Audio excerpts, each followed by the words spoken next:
এখানে আসার পরে যতটুকু আমার কাছে অনুমান হলো এই ক্ষেত্রটা ইসলামের পক্ষের ঘাঁটি আর আল্লাহ রাব্বুল আলামিন সেই ঘাঁটিতে ইসলামের একজন সবচেয়ে যে মূল ব্যক্তিত্ব কোরআনুল কারীম নিয়ে যে নাকি আন্তর্জাতিকভাবে এবং আমাদের বিশ্বজয়ী হাফেজদেরকে বাংলাদেশকে উজ্জ্বল করে এরকম একজন প্রার্থী হওয়ায় আমি আশাবাদী আল্লাহর রহমতে আল্লাহ তাকে ইসলামের পক্ষে আল্লাহ প্রার্থী বিজয় দান করবে।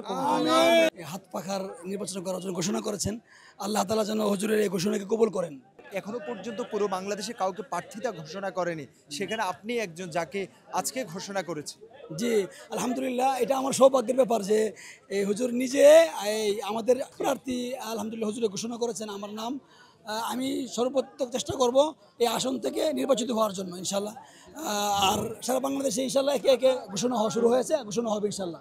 আপনাদের এলাকার গৌরব সম্পদ যে বারবার বাংলাদেশকে তাম দুনিয়ার মধ্যে সম্মানিত করছেন, সে হল আমাদের হাফেজ মাওলানা নিসারউদ্দিন নাসির।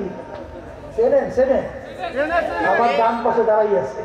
আমাদের বাংলাদেশকে বারবার বিশ্বের মধ্যে সে সম্মানিত করছে। এই লোক যদি হাত পাখা প্রার্থী হয়, আমার বিশ্বাস আল্লাহর রহমতে আপনাদের এলাকা শান্তির দূত আল্লাহর ভগবান বহন করে শান্তির বাতাস বহাইতে পারবেন।